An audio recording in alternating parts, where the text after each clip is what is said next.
TorahBox.com pour la diffusion du judaïsme francophone vous retransmet un enseignement du Rav Ron Chaya. Bonne écoute et bon limoud.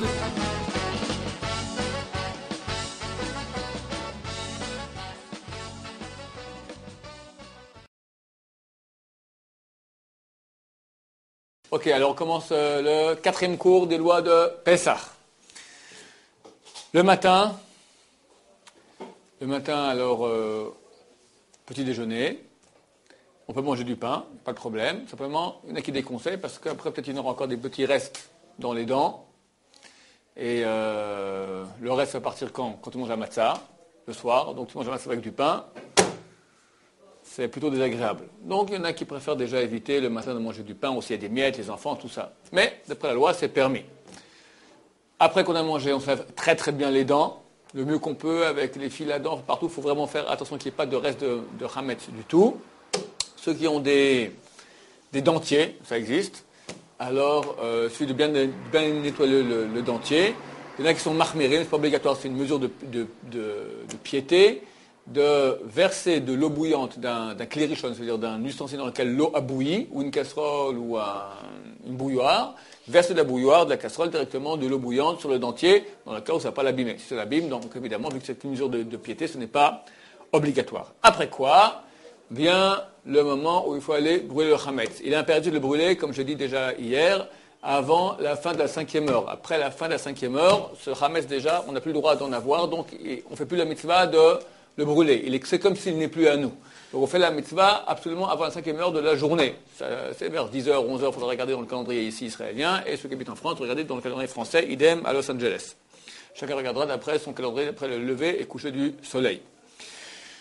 La mitzvah de brûler est une mitzvah de la Torah.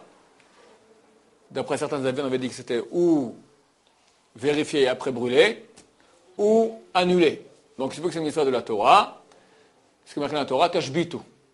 Donc, on ne veut pas rater cette mitzvah, on veut la faire comme il faut. C'est pour cela qu'il faut faire attention que ça brûle. Il y en a qui mettent le chametz dans des papiers aluminium, les 10 petits morceaux. Comme j'expliquais hier aussi, quand tu vas le mettre dans le feu, tu vas pas, l'aluminium il va chauffer le pain, il ne va pas le brûler. Donc tu auras une bonne pizza dedans, mais tu n'auras pas fait la mitzvah. Si jamais on l'a fait dans le papier aluminium, alors il faudra décortiquer le papier aluminium pour que ça brûle. De même, pas mettre des gros morceaux. Quelqu'un qui met un gros pain comme ça prendra 3 heures à brûler. Tu as encore plein de chametz. On a mis ça de brûler. Alors c'est bien de donner des morceaux qui sont relativement petits pour qu'ils puissent brûler, mais au moins qu'il y ait un morceau qui soit grand de kazait.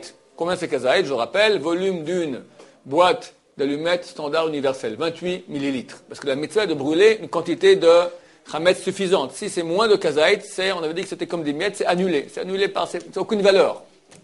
Donc, il faut faire la mitzvah de brûler du pain qui a la quantité au moins de kazait. De même pas faire l'erreur que font des gens. Ils veulent maintenant que le feu, ils prennent, parce que tout le monde vient, il y a un petit feu que font les enfants avec quelques morceaux de bois, tous les voisins viennent avec un amoncellement de chametz qui étouffe le feu, et puis il n'y a rien qui se passe, d'accord? Alors que fait quelqu'un d'intelligent? Il vient, il prend du pétrole, ils en mettent un bon coup, et ouf, il y a tout qui prend. Oui, c'est très gentil pour le feu, mais c'est très mauvais pour le chametz, parce que si tu prends maintenant du pain dans lequel tu mets du pétrole, c'est plus du pain. Est-ce qu'un chien affamé depuis 3 jours, il mange du pain au pétrole? Non. Donc c'est un statut de ne plus être du chametz. Tu as raté la mitzvah de brûler. C'est vrai qu'il y a une marque dans la Mishnah. Comment est-ce qu'on doit éliminer le pain, le chametz? Est-ce qu'on le brûle? Est-ce qu'on le jette c'est marqué il y a un avis qui dit qu'on l'émiette et on le jette dans la mer. L'halakha, néanmoins, le minhag est qu'on fait tous, on brûle. Donc, on brûle, on veut brûler du chametz. Et non du chametz pétrolé. D'accord? Pétrolifié, comment tu dis? D'accord? On veut que ce soit du chametz, c'est-à-dire de chametz mangeable par au moins un chien qui n'a pas mangé depuis 3 jours. Donc, ne pas faire l'erreur de mettre le pétrole sur le chametz. C'est très bien de mettre du pétrole, on le mettra ou avant le chametz, tu fais un grand feu, après tu y jettes dedans le chametz, ou autour du chametz, mais pas sur le chametz. Faire attention à cela. Finalement, même si on est sur le Hametz, je pense qu'il y aura quand même du pain à l'intérieur qui ne sera pas humidifié par le pétrole et que ce pain-là, lui, il brûle. Ok, s'il y a une partie de ton pain à toi, si toi tu arrives à brûler la kazaïd de Hametz, tu as fait la mitzvah terminée. Ok, faire attention à faire cela.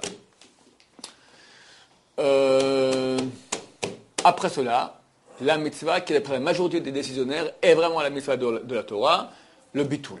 Le vrai grand bitoul, la vraie annulation. On a fait l'annulation déjà hier soir, mais on a annulé que ce qu'on n'a pas vu et ce qu'on n'avait pas éliminé. Là, on va éliminer tout. On va éliminer le Hametz qu'on a vu et qu'on n'a pas vu, qu'on a éliminé déjà durant tous les jours avant Pessah et qu'on n'a pas éliminé, celui qui est là maintenant. Alors on va dire comme ça. On va répéter aussi 3 fois, et une des 3 fois, on va rappeler aussi que ce soit Hefkera que je me désapproprie pour rattraper aussi l'avis du Tosot, comme j'expliquais déjà hier, pour l'annulation du soir. La seule différence, c'est qu'on dira, au lieu de dire toute pâte fermentée que je n'ai pas vue et que je n'ai pas éliminée, qu'elle soit annulée et qu'elle soit comme la poussière de la terre, je dirais toute pâte fermentée que j'ai vue et que je n'ai pas vue. Ce que je n'ai pas vu, c'est tout ce que j'ai déjà hier soir, tout ce qui est peut-être encore dans ma maison, les petites miettes partout, tout ça, c'est annulé. Ce que j'ai vu, ce qu'il y a ici maintenant, que j'ai éliminé durant tous les jours d'avant, et que je n'ai pas éliminé ce qu'il y a encore ici maintenant, tout cela, qu'il soit annulé et considéré comme la poussière de la terre. Et une 3e fois, on rajoutera, et je m'en désapproprie. Et pensez qu'on fait une histoire de la Torah. Ça s'appelle l'annulation. On a brûlé le feu, on a brûlé le Hametz dans le feu, on attend que ça soit vraiment brûlé. Et là, on fait l'annulation. De nouveau, il faudra le faire absolument avant la fin de la 5e heure. Donc on s'y prend relativement tôt pour ne pas être pris par le temps.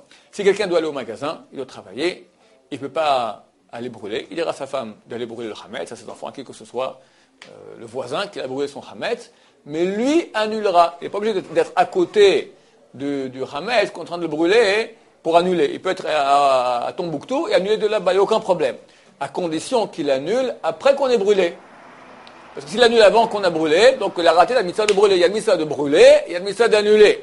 D'abord on brûle, après on annule. Si on a annulé avant de brûler, on a raté la mitzvah de brûler.